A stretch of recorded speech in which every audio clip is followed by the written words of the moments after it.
'Twas the night before Christmas, when all through the house not a creature was stirring, not a cat,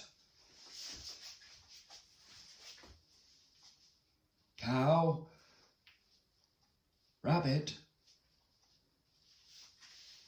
or even a mouse. The stockings were hung by the chimney, standing on a chair.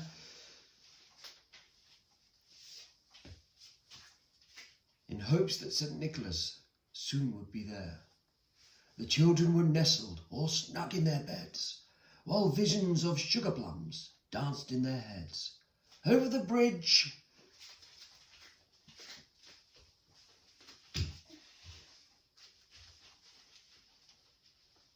and across the plank,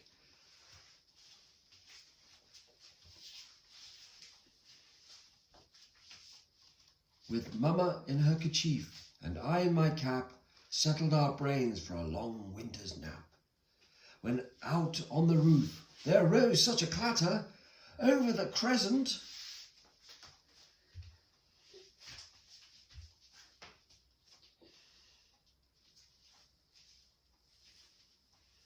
springing from my bed to see what was the matter. Away to the window I flew like a crow, tore open the shutter and threw up the sash. The moon on the breast of the new fallen snow gave the lustre of midday objects below. When what to my wondering eyes should appear but a miniature sleigh and 8 tiny reindeer. Over the bridge and through the gate,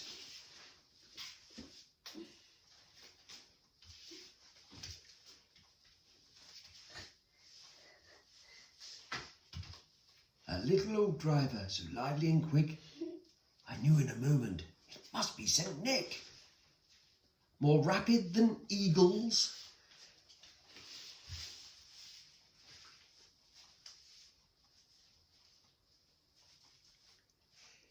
his coursers they came, and he whistled and shouted and called them by name.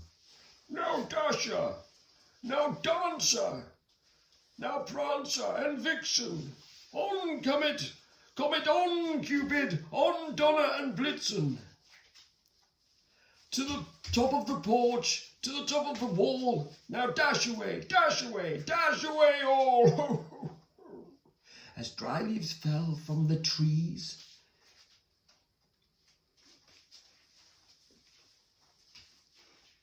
with watching warrior kings, 1, 2, and 3. The sleigh full of toys floated like a boat. And then in a twinkling star, I heard on the roof the prancing and pawing of each little tiny hoof. I was rocked like a baby. And was a very happy baby all round. And then down the chimney, St. Nicholas came with a bound, followed behind closely by pigeons flapping around. And the elves, his staff, who didn't mutter a sound.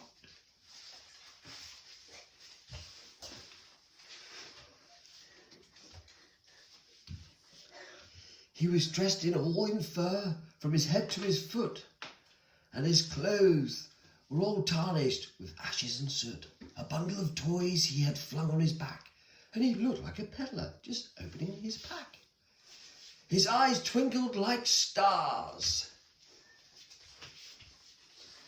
His dimples, how merry!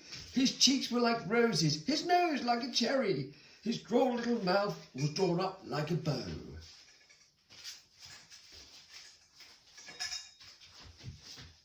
And the beard on his chin was as white as the snow. The stump of a pipe he held tight in his teeth, and the smoke it encircled his head like a wreath. He had a broad face and a round little belly that shook when he laughed like a bowl full of jelly. He was chubby and plump, a right jolly old elf. I laughed when I saw him in spite of myself.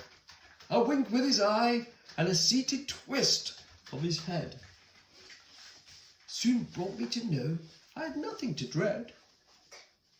He spoke not a word and went straight to his work and filled all the stockings, then turned with a jerk and laying his finger aside of his nose and giving a nod, up the chimney he rose. He sprang to his sleigh, to his team gave a whistle, and away they all flew like the down of the thistle. But I heard him exclaim, ere he drove out of sight, "Happy Christmas to all, and to all a good